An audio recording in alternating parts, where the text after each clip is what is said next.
اگر کوئی یہود اور نصارہ کو اپنا دوست بنائے گا، وَمَن يَتَوَلَّهُم مِّنكُم، جو کوئی تم میں سے ہمارے اس ضابطے سے پھر گیا، فَإِنَّهُ مِنْهُمْ، تو اس کا شمار انہی میں سے ہوگا۔ کون ہے یہ؟ کلمہ پڑھنے والا ہے، نماز پڑھنے والا ہے، روزہ رکھنے والا ہے۔ قرآن کہہ رہا ہے فَإِنَّهُ مِنْهُمْ، جو یہود و نصارہ کو دوست بنائے گا اس کا شمار انہی میں سے ہوگا۔ ایک اور مقام پر اللہ تعالیٰ نے ارشاد فرمایا کہ وَلَن تَرْضَىٰ عَنْكَ الْيَهُودَ وَالنَّصَارَىٰ، اے میرے پاک پیغمبر، آپ یہود و نصارہ کو دین کی دعوت دیتے ہیں اور آپ چاہتے ہیں کہ یہ اسلام قبول کریں۔ آپ کے دل کی یہ تڑپ ہے کہ کائنات میں اسلام پھیلے اور سب کلمہ پڑھنے والے ہوں، لیکن میرے حبیب، ان کی فطرت، ان کی عادت کو سامنے رکھ کر میں آپ کو یہ بتا رہا ہوں، وَلَن تَرْضَىٰ،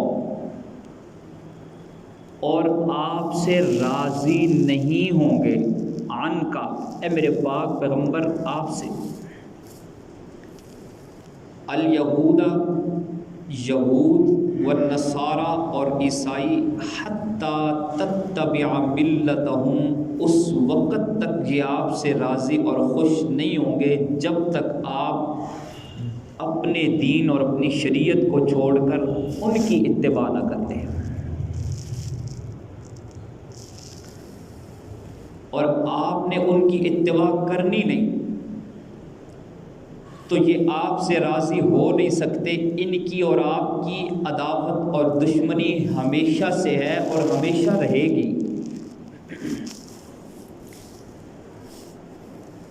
دو اقوام اس دھرتی پہ ایسی ہیں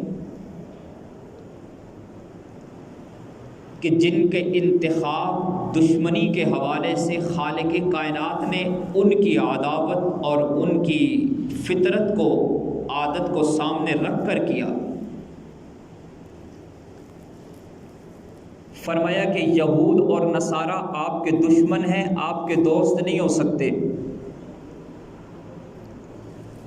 یہ اس وقت آپ کے دوست بنیں گے جب آپ نے اپنے دین کو چھوڑ دینا ہے، پھر یہ آپ کو اپنا دوست مانیں گے۔ اگر آپ اپنے دین کو نہیں چھوڑیں گے، اور یقیناً نہیں چھوڑیں گے، تو یہودی آپ کے دوست بھی، آپ کے خیر خواہ بھی نہیں ہو سکتے۔ الکفر ملۃ واحدہ، دھرتی پہ بسنے والا عالم کفر ایک ملت ہے، آپس میں سب ایک ہیں، ان کے مد مقابل کفر نہیں ہے، ان کے مد مقابل اسلام ہے، اور اسلام اخوت کا درس دیتا ہے، اسلام شجاعت کا مذہب ہے، اسلام بہادری کا مذہب ہے، اسلام میں بزدلی کا نام و نشان نہیں ہے، اسلام میں بزدلی کا تصور ہی نہیں ہے، عنوان ہی نہیں ہے اسلام میں اس چیز کا۔ مسلمان ایک ہو، تنہا بھی ہو، دنیا کفر کے سامنے اپنی بہادری کی وجہ سے ڈٹ جاتا ہے۔ حضرت انس بن مالک فرماتے ہیں کہ میرے چچا حضرت مالک بن نضر کسی وجہ سے غزوہ بدر میں شریک نہ ہو سکے، اس بات کا انہیں بڑا قلق تھا، بڑا افسوس تھا، رات کی تنہائیوں میں اللہ کے سامنے رویا کرتے تھے کہ اے مالک، میں بدر کے میدان میں مسلمانوں کے ساتھ شریک نہ ہو سکا، اپنی جوانی کے، اپنی بہادری کے اور اپنی شجاعت کے جوہر نہ دکھا سکا، مولا تو مجھے ایک موقع دے اور پھر میں بتاؤں گا مدینے کی گلیوں میں پھرتے تھے اور زبان پر یہ لفظ ہوتے کہ اگر اللہ نے مجھے موقع دیا تو اللہ بھی عرشوں پہ دیکھے گا، اس کے حبیب بھی فرشوں پہ دیکھیں گے، ایمان والے لوگ بھی دیکھیں گے کہ اسلام نے مجھے شجاعت اور بہادری کا کیسا درس دیا ہے، اور اسلام کی شجاعت اور بہادری کے درس کو میں نے کیسے اپنایا ہے، میں مارکے میں کیسے بہادری کے کارنامے دکھاؤں گا۔ حکم الہی سے غزوہ احد پیش آ گیا۔ احد کے میدان میں حضرت مالک بن نضر دشمن کی ان کی جماعت میں گھس گئے ہیں، اور دائیں اور بائیں سے، آگے اور پیچھے سے تلوار کے وار کرتے ہوئے وہ یوں لاشوں کے انبار لگاتے چلے جا رہے ہیں، لوگوں کو یوں کاٹتے چلے جا رہے ہیں کہ صاحب سیرت یہ لکھنے پہ مجبور ہو گئے کہ انسان یوں کٹتے چلے جا رہے تھے جیسے گاجر اور مولی کو کاٹا جاتا ہے، ایسے اللہ کے حبیب کے دشمن یہود و نصارہ یوں کٹتے چلے جا رہے ہیں، کفار کی گردنیں اڑتی چلی جا رہی ہیں، اور مالک بن نضر آگے بڑھتے چلے جا رہے ہیں، اور بڑھتے ہوئے ایک مقام پر پہنچے، جسم خون سے لہولہان ہے، یہاں تک کہ جام شہادت نوش فرمایا، ان کا وجود پڑا ہوا ہے، پہچانا نہیں جا رہا کہ یہ شہید ہونے والا شخص کون ہے، یہ سرخ روح ہونے والا شخص کون ہے جس نے اتنی جوان مردی کے کارنامے یہاں آج احد کے میدان میں رقم کیے ہیں، یہ شخص ہے کون؟ کوئی پہچان نہیں پا رہا۔ وجود کا کوئی حصہ ایسا نہیں ہے کہ جہاں پر زخموں کے نشان نہ ہوں، ہر جگہ پہ زخم لگے ہوئے ہیں، چہرے کے خط و خال تبدیل ہو چکے ہیں، وجود کا انداز بدل چکا ہے، یہاں تک کہ ان کی ہمشیرہ ان کی بہن آتی ہے اور اپنے بھائی کے وجود کو دیکھتی ہے، اس کی انگلیوں کو دیکھتی ہے، اور انگلیوں کو دیکھ کر بہن نے کہا تھا کہ یہ میرے بھائی مالک بن نضر ہے، یہ میرے ویر مالک بن نضر ہیں، اللہ کے حبیب یہ آپ کے دین پر قربان ہونے والا شخص میرا بھائی ہے جس نے یہ کارنامے احد کے میدان میں رقم کیے ہیں۔ اسلام اس چیز کا درس دیتا ہے، اسلام بہادری کا مذہب ہے، اسلام شجاعت کا مذہب ہے، اسلام کے دامن میں بھاگ جانے کا نام و نشان نہیں ہے،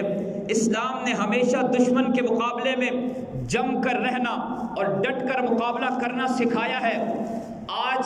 فلسطین کی سرزمین پر کفر اور اسلام کا مارکا بپا ہے، آپ مجھ سے سوال کریں یا نہ کریں یہ آپ کے ایمان کا تقاضا ہے، لیکن میرا یہ ایمان کہتا ہے، اس منبر کی صداقت اس بات پہ مجبور کرتی ہے کہ میں آپ کے دل و نگاہ کو متوجہ کرتے ہوئے آپ کو بتاؤں کہ فلسطین سے ہمارا رشتہ کیا ہے، فلسطین سے ہمارا تعلق کیا ہے، شجاعت کا درس ہمیں دیا کس نے ہے، دشمن کے سامنے کھڑا ہونا سکھایا کس نے ہے۔ ایک انسان جب کسی دشمن کے مد مقابل ایمان کی حالت میں کھڑا ہوتا ہے تو عرشوں سے اللہ اعلان کرتے ہیں، لوگوں کل من علیہا فان، اس کائنات پہ ہر چیز فانی ہے، موت ایک ایسے عنوان کا نام ہے جو ہر زبر کو زیر کر دے گا،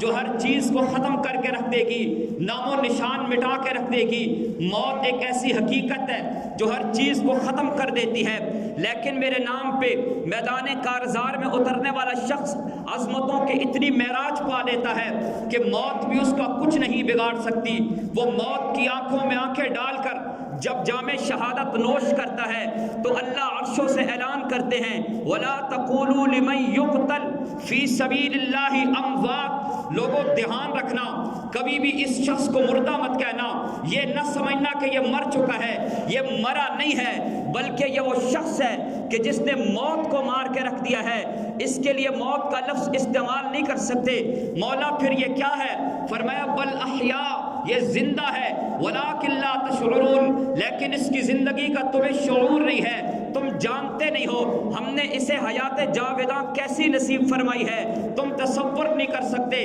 ہم نے اسے نعمتیں کیسی عطا کی ہیں۔ اللہ کے راستے میں مجاہد بن کر دشمن کے مد مقابل آنے والا شخص موت کو مار کے رکھ دیتا ہے، اس کا موت بھی کچھ نہیں بگاڑ سکتی۔ جو موت کائنات کو ختم کر دے گی، مجاہد کو وہ بھی ختم نہیں کر سکتی۔ فلسطین سے ہمارا تعلق جسمانی نہیں ہے، اس ارض مقدس، یہ پاک سرزمین پاکستان سے ہمارا تعلق ایمانی نہیں جسمانی ہے۔ ہم اس سرزمین میں پیدا ہوئے ہیں، اس سرزمین کی حفاظت ہمارا حق ہے، فرض ہے ہم پر، واجب ہے ہم پر، کیونکہ ہمارا تعلق اس کے وجود کے ساتھ ہے۔ لیکن فلسطین کی سرزمین سے ہمارا تعلق جسمانی تعلق نہیں ہے بلکہ روحانی تعلق ہے۔ فلسطین کی سرزمین سے میرا تعلق جسمانی تعلق نہیں ہے بلکہ ایمانی تعلق ہے۔ ایمان کی سرزمین فلسطین کی سرزمین ہے۔ آپ اس بات کو دل میں بٹھا لیجئے کہ ارض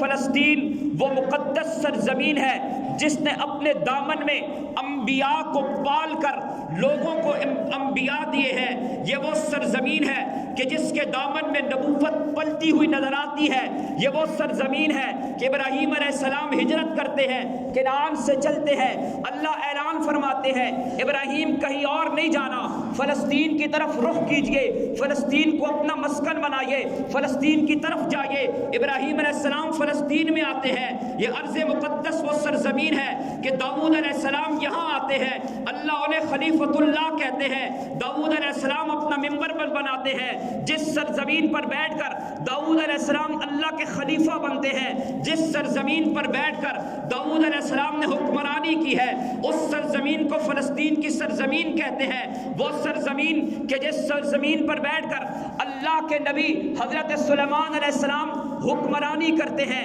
جن کی حکمرانی ہواؤں کے دوش پر ہے، جن کی حکمرانی جنگلی درندوں پر ہے، جن کی حکمرانی سرزمین پر ہے، جن کی حکمرانی انسانوں پر ہے، جن کی حکمرانی جنات پر ہے، جن کی حکمرانی ہوا میں اڑنے والے پرندوں پر ہے۔ وہ اپنے لیے منبر بنواتے ہیں، وہ اپنے لیے تخت سجاتے ہیں۔ اس تخت کو جس سرزمین میں نصب کیا گیا وہ سرزمین فلسطین کی سرزمین ہے۔ یہ وہ سرزمین ہے کہ جس کی طرف موسیٰ علیہ السلام نے کہا تھا کہ یہاں ارض مقدس میں چلے جاؤ، اپنی قوم بنی اسرائیل کو جس دھرتی پہ جانے کا حکم دیا تھا وہ دھرتی فلسطین کی سرزمین ہے۔ یہ وہ دھرتی ہے کہ جس پہ عیسیٰ علیہ السلام آئے ہیں، یہ وہ دھرتی ہے کہ جس پہ اللہ نے عظیم الشان موجوں کا ظہور فرمایا ہے، یہ وہ دھرتی ہے کہ جس میں اللہ نے اپنی قدرت کا اظہار فرمایا ہے۔ اللہ نے آدم علیہ السلام کو بغیر باپ کے پیدا کر کے اپنی قدرت کا اظہار فرمایا۔ اللہ نے بی بی حوا کو بغیر ماں کے پیدا کر کے اپنی قدرت کا اظہار فرمایا،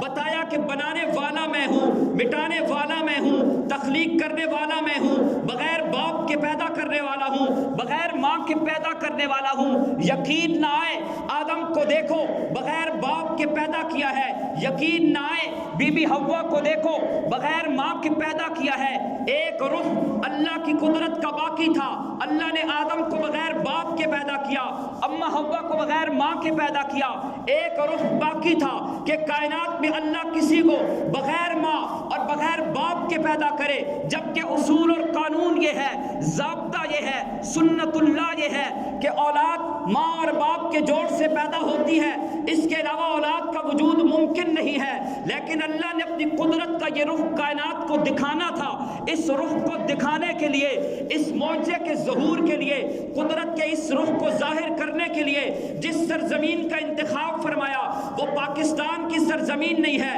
ہندوستان کی سرزمین نہیں ہے، افغانستان کی سرزمین نہیں ہے، ایران کی سرزمین نہیں ہے، بلکہ فلسطین کی سرزمین ہے، جہاں پر بی بی پاک دامن حضرت مریم علیہ السلام کے بطن سے اللہ نے عیسیٰ علیہ السلام کو وجود عطا کیا، اور عیسیٰ علیہ السلام ماں کی گود میں بولنے لگے۔ اتنے بڑے معجزے کا ظہور اللہ نے جس معجزے کو قرآن میں بیان کیا ہے، اتنی بڑی قدرت کا ظہور اللہ نے جس قدرت کو اپنی کاریگری کا ایک نمونہ بنا کر عالم انسانیت کے سامنے پیش کیا تھا، قدرت کے اس ظہور کے لیے اللہ نے جس سرزمین کا انتخاب کیا وہ فلسطین کی سرزمین ہے۔ ہمارا فلسطین سے ایمان کا تعلق ہے، روحانی تعلق ہے۔ اور پھر حضرت عیسیٰ علیہ السلام جہاں پر اپنی تبلیغ کرتے رہے، دعوت دیتے رہے، وہ سرزمین بھی فلسطین کی سرزمین ہے، جہاں عیسیٰ علیہ السلام جس مقام سے آسمانوں کی طرف اٹھا لیے گئے وہ مقام بھی فلسطین کی سرزمین پر واقع ہے، جہاں عیسیٰ علیہ السلام نازل ہوں گے، قرب قیامت میں تشریف لائیں گے اور دجال کو قتل کریں گے، یہ فتنہ ختم ہوگا، وہ مقام بھی فلسطین کی سرزمین پر واقع ہے۔ اور کچھ نہ سمجھیے، ایک بات پلے بٹھا لیجئے، یہ وہ ارض مقدس ہے جو انبیاء کا مسکن رہا ہے، یہ وہ ارض مقدس ہے جو نبیوں کی سرزمین رہی ہے، یہ وہ ارض مقدس ہے جہاں اللہ نے 1,24,000 نبیوں کو بھیجا ہے۔ 1,00,000 کم و بیش 24,000 انبیاء کی تعداد کا تعین اللہ کے سوا کوئی نہیں جانتا۔ نبوت کی تعداد کو بیان کرتے ہوئے احتیاط سے یہ کہا جاتا ہے کہ کم و بیش 1,24,000 نبی، جتنے بھی نبی آئے آدم علیہ السلام سے لے کر عیسیٰ علیہ السلام تک جتنے بھی نبی آئے ہیں، اللہ نے ہر نبی کی سرزمین، جس سرزمین کو ہر نبی کا مسکن بنایا ہے وہ سرزمین فلسطین کی سرزمین ہے۔ یقین نہ آئے، قرآن کو اٹھا لیجئے، اللہ بنی اسرائیل کی صورت میں 15ویں سپارے میں ارشاد فرماتے ہیں، سبحان الذی اسری بعبدہ لیلا من المسجد الحرام الی المسجد الاقصی الذی بارکنا حولہ لنریہ من آیاتنا۔ ہم نے 1,00,000 کم و بیش 24,000 نبیوں کو آدم علیہ السلام سے لے کر عیسیٰ علیہ السلام تک تمام نبیوں کو فلسطین کی سرزمین پہ بھیج دیا۔ رجب کا مہینہ تھا، 27 تاریخ تھی، آسمانوں سے جبرائیل نازل ہوتے ہیں، محمد الرسول اللہ کے طلبوں کو مس کر کے ام ہانی کے گھر سے رسول اللہ کو جگاتے ہیں، آمنہ کے در یتیم عبداللہ کے نور نظر اٹھتے ہیں، یا رسول اللہ کہاں جانے کا ارادہ ہے؟ اللہ کے حکم سے جبرائیل امین آپ کو، پیغمبر کو، ہمارے نبی کو، محمد الرسول اللہ کو لے کر کہیں اور نہیں چلتے بلکہ مکہ سے ام ہانی کے گھر سے اٹھاتے ہیں، فلسطین کی سرزمین پہ لاتے ہیں، مسجد اقصی میں آتے ہیں جہاں سارے نبی کھڑے ہیں، وہاں حضور بھی آتے ہیں اور تمام انبیاء اور رسول کو پاک پیغمبر کی اقتداء کا شرف ملتا ہے۔ جس سرزمین پر، جس دھرتی پر محمد الرسول اللہ کو امام الانبیاء بننے کا شرف ملا ہے، وہ دھرتی بھی فلسطین کی سرزمین ہے۔ فلسطین کی سرزمین پر مسجد اقصی میں وہ مقام ہے، وہ حال موجود ہے جو تمام انبیاء اور رسول کی سجدوں کا مسکن رہا ہے، جہاں ہر نبی نے سجدے میں جھکایا ہے، جہاں پہ زکریا علیہ السلام نے عبادت کی ہے۔ مسجد اقصی سے ہمارا یہ تعلق ہے، اور مسجد اقصی فلسطین کی سرزمین جب حضور معراج کو تشریف لے گئے، واپس تشریف لائے تو اللہ نے حکم دیا کہ نماز فرض ہو چکی ہے، یا اللہ رخ کہاں کرنا ہے؟ فرمایا کہ بیت اللہ کی طرف رخ نہیں کرنا، خانہ کعبہ کی طرف رخ نہیں کرنا، بلکہ آج اپنا رخ آپ نے ارض فلسطین کی طرف کرنا ہے،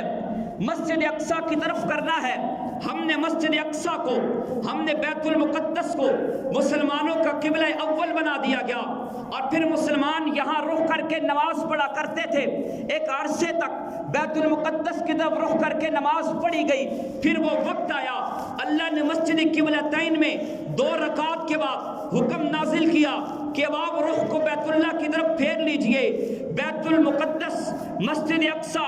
ہمارا قبلہ اول بھی ہے، ہماری محبت کا مرکز بھی ہے، ہمارے ایمان کا سرچشمہ بھی ہے، ہماری محبت کی سرزمین بھی ہے۔ وہ سرزمین اللہ نے یہودیوں کو دی تھی، اللہ نے بنی اسرائیل کو دی تھی، لیکن انہوں نے اپنے گناہوں سے اس کو آلودہ کیا ہے۔ جس دھرتی پر اللہ کی برکتیں اترتی تھی انہوں نے اس سرزمین کو آلودہ کر دیا۔ اللہ نے ان سے وہ سرزمین لے کر اہل ایمان کو دے دی، حکم دیا کہ تم اس کے وارث ہو۔ اللہ نے وَلَقَدْ كَتَبْنَا فِي الزَّبُورِ مِن بَعْدِ الذِّكْرِ أَنَّ الْأَرْضَ يَرِثُهَا، تم اس سرزمین کے وارث ہو۔ قرآن کی یہ آیت دلالت کرتی ہے کہ مسلمان فلسطین کے وارث ہیں۔ قرآن کی یہ آیت گواہی دیتی ہے کہ مسلمان بیت المقدس کے، مسجد اقصی کے حقیقی وارث ہیں۔ اللہ نے وہ سرزمین مسلمانوں کے حوالے کی، اور پھر سیدنا فاروق اعظم رضی اللہ تعالیٰ عنہ ہر طرف سے نظر ہٹا کر فتوحات ہو رہی ہیں، لیکن آپ نے بیت المقدس کو ترجیح دی، ارض فلسطین کو ترجیح دی۔ آپ تنہا تشریف لائے ہیں ایک غلام کے ساتھ اور بیت المقدس کو فتح کیا ہے۔ پھر اس کے بعد بیت المقدس یہودیوں کے قبضے میں چلا گیا۔ یہودیوں کے قبضے میں جانے کے بعد مسلمانوں کا تعلق بیت المقدس کے ساتھ، ارض فلسطین کے ساتھ، مسجد اقصیٰ کے ساتھ غیرت ایمانی کا تعلق ہے، حمیت کا تعلق ہے، غیرت کا سوال ہے۔ ایک شخص اٹھا جسے سلطان نور الدین زنگی کہتے ہیں، اس شخص نے ایک شخص پہ نگاہ ڈالی، اس کے اندر چھپے جوہر دیکھے، اس کے اندر قابلیت دیکھی، اسے سلطان صلاح الدین ایوبی کہتے ہیں۔ نور الدین زنگی نے سلطان صلاح الدین ایوبی کو اپنا جانشین بنایا ہے۔ سلطان صلاح الدین ایوبی کے لیے ایک منبر بنوایا اور کہا میں نے تجھے اپنا جانشین اس لیے بنایا ہے کہ تو بیت المقدس پہ حملہ کرے گا، بیت المقدس کو یہودیوں کے شکنجے سے آزاد کروائے گا اور بیت المقدس مسلمانوں کے حق میں ان کے حصے میں دوبارہ آئے گی، مسلمان اس کے وارث بنیں گے۔ یہ منبر میں نے اس لیے بنایا ہے، یہ خوبصورت منبر مسجد اقصیٰ میں نصب کیا جائے گا، بیت المقدس میں نصب کیا جائے گا۔ اور پھر سلطان صلاح الدین ایوبی نے دن رات تیاری کر کے رجب کے مہینے میں 27 تاریخ کو جمعرات کے دن 583 عیسوی میں بیت المقدس کو فتح کیا ہے۔ مسلمانوں کی یلغار تھی، مسلمانوں میں غیظ و غضب اس قدر زیادہ تھا کہ مسلمانوں کے نعرہ تکبیر کی گونج سے دنیا کفر لرزنے لگی تھی۔ ایک بار پھر اس دھرتی کو دشمن کے شکنجے سے آزاد کروا کے مسلمانوں نے نعرہ تکبیر کی صداؤں سے بلند کیا تھا۔ اس سرزمین کو ایک مرتبہ پھر سجدوں سے آباد کیا تھا۔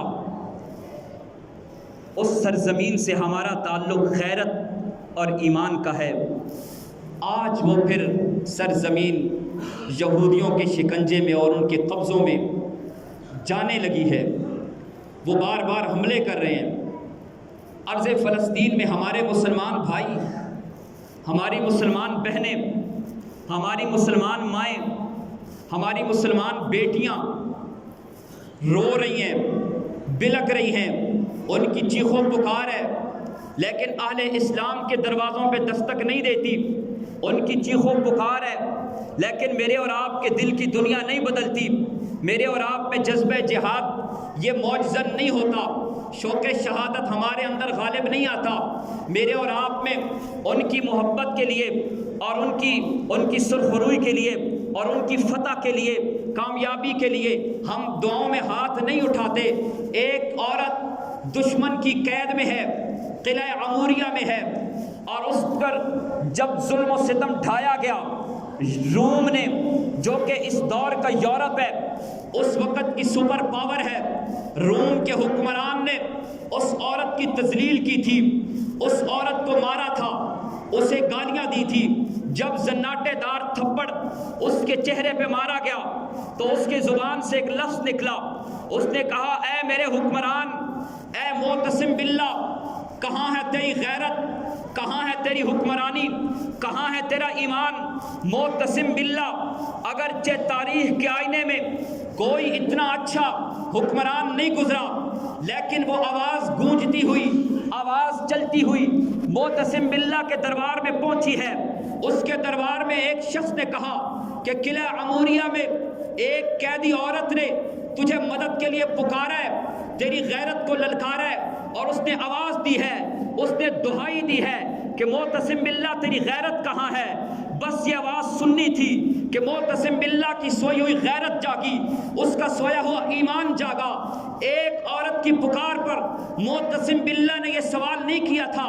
کہ قلعہ عموریہ میں دشمن کی فوج کتنی ہے، اس نے یہ سوال نہیں کیا تھا کہ قلعہ عموریہ میں دشمن کے ان کے پاس اسلحہ کتنا ہے، اس نے یہ نہیں پوچھا تھا کہ ان کی مدد کے لیے کس کس ملک نے بحری بیڑے روانہ کیے ہیں۔ ایک سوال کیا تھا اور اس نے کہا تھا مجھے بس اتنا بتاؤ کہ قلعہ عموریہ واقعہ کہاں ہے؟ بتایا گیا وہاں واقع ہے۔ دن رات تیاری کر کے راتوں کی نیند اڑ گئی، دن کا سکون اڑ گیا، صبح سے شام تک، شام سے رات تک، رات سے صبح تک تیاری کی ہے، اور پھر قلعہ عموریہ پر ایک عورت کی صدا پر حملہ کیا ہے۔ تاریخ لکھتی ہے کہ مسلمانوں کی یلغار میں، ان کے حملے میں اتنی شدت تھی، غیظ و غضب اس قدر عروج پہ تھا کہ ان کی تلواریں جب گونجنے لگی، ان کی تکبیر کی صدائیں جب گونجنے لگی تو وہ قلعہ لرزنے لگا، اور دشمن کے انہوں نے اس قلعے کو فتح کیا، عورت کو آزاد کروایا۔ اس شخص کو بادشاہ کے سامنے پیش کیا گیا جس نے اس عورت پر ظلم کیا تھا۔ یہ ہے مسلمانوں کی غیرت، یہ ہے مسلمانوں کا ایمان۔ میرے بھائیوں، مسجد اقصیٰ ارض فلسطین سے ہمارے ایمان کا تعلق ہے۔ آج وہاں پہ لاکھوں کروڑوں بہنوں کی، بھائیوں کی، بیٹیوں کی دہائیاں ہیں، بہنوں کے سہاگ اجڑ رہے ہیں۔ بھائیوں، ارض فلسطین آج بھی اپنے اندر غیرت مند جوان رکھتی ہے۔ آج بھی وہاں پہ اہل ایمان اس انداز سے موجود ہیں کہ اگر وہ دشمن کے شکنجے سے آزاد نہ بھی کروا سکے، تب بھی وہ ارض فلسطین میں اس کے گرد اپنے خون سے اور اپنے جسم کے وجود کے ذرات سے ایسی دیوار نصب کر دیں گے کہ دشمن اس کو عبور کر کے آگے نہیں آ سکے گا۔ ارض فلسطین کی آزادی کے لیے، بیت المقدس کی آزادی کے لیے کم و بیش 5000 اصحاب پیغمبر شہید ہوئے ہیں۔ اس سرزمین کے گرد 5000 صحابہ کرام کا خون ہے۔ بس وہ دن تھا اور آج کا دن ہے، اس سرزمین کے گرد خون ہی خون ہے۔ یہاں پر شہداء کی تعداد ان گنت ہے، آئے روز شہادتیں ہو رہی ہیں۔ میری آپ سے اتنی گزارش ہے کہ اپنے دل میں شوق شہادت، جذبہ جہاد موج زن رکھیے، اپنے دل میں اللہ کے حضور پیش ہونے کے لیے، سرخرو ہونے کے لیے جذبہ جہاد کو ضرور پال کے رکھیں، جذبہ جہاد کا شوق رکھیں۔ بہت سے علماء نے لکھا ہے کہ یہ وہ دور اور یہ وہ صدی ہے، یہ وہ جنگ ہے کہ جس کا آغاز دجال کے ظہور کے ساتھ ہوگا۔ انڈیا کے بہت بڑے عالم ہیں علامہ سجاد نعمانی مدظ اللہ العالی، وہ لکھتے ہیں، انہوں نے بیان فرمایا، میں نے سنا ان سے کہ جمعے کے دن اللہ کے نبی صلی اللہ علیہ وسلم نے سورہ کہف پڑھنے کا حکم دیا ہے، اور فرمایا کہ جو شخص یہ سورت پڑھے گا اللہ تعالیٰ اسے دجال کے فتنے سے محفوظ رکھیں گے۔ سورہ کہف ہے 15ویں سپارے میں، اور 15ویں سپارے کے نصف سے شروع ہوتی ہے، اور 15ویں سپارے کے آخر میں دجال کے بارے میں جو اللہ تعالیٰ نے ارشاد فرمایا وہ تذکرہ ختم ہو جاتا ہے۔ سورہ کہف 16ویں سپارے میں بھی ہے اس کا کچھ حصہ، لیکن 16ویں سپارے میں دجال کا ذکر نہیں ہے۔ قرآن کی یہ آیت بتاتی ہے کہ دجال کا ظہور 15ویں صدی میں ہوگا، اور 15ویں صدی کے نصف کے بعد ہوگا، کہ یہ سورت نصف کے بعد شروع ہوتی ہے۔ اس سورت سے پہلے بنی اسرائیل ہے، تو یہ سورت یہ بھی بتاتی ہے کہ دجال کے ظہور سے پہلے بنی اسرائیل یعنی یہودیوں کا چرچا ہوگا، ان کا غلبہ ہوگا، ان کی یلغار ہوگی۔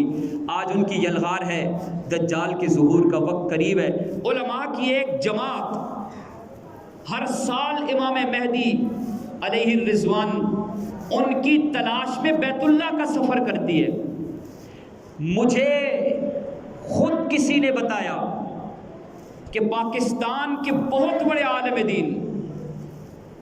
پیر ذوالفقار احمد نقشبندی صاحب ہر سال اس نیت سے سفر کرتے ہیں کہ چونکہ امام مہدی کے ظہور کا وقت قریب ہے، اگر ان کا ظہور ہو جائے تو میں ان کے ہاتھ پہ بیعت کروں، اس نیت سے سفر کرتے ہیں حرم کا۔ تو یہ وہ وقت ہے، قرب قیامت کا دور ہے، دجال کے ظہور کا وقت ہے، امام مہدی کا وقت قریب ہے، فتنوں کا وقت ہے۔ آج ارض مقدس ایک بار پھر دشمن کے یلغار میں ہے، قربانیوں کی لازوال داستانیں وہاں رقم ہو رہی ہیں۔ اگر آپ کچھ نہیں کر سکتے، کم از کم رات کے سناٹے میں اس سرزمین پر اللہ کے دین کا علم بلند کرنے والے مجاہدین کے حق میں ضرور دعا کریں، اپنی ہر دعا میں انہیں یاد رکھیں، اللہ تعالیٰ انہیں فتح اور کامیابی عطا فرمائے۔ وآخر دعوانا ان الحمد للہ۔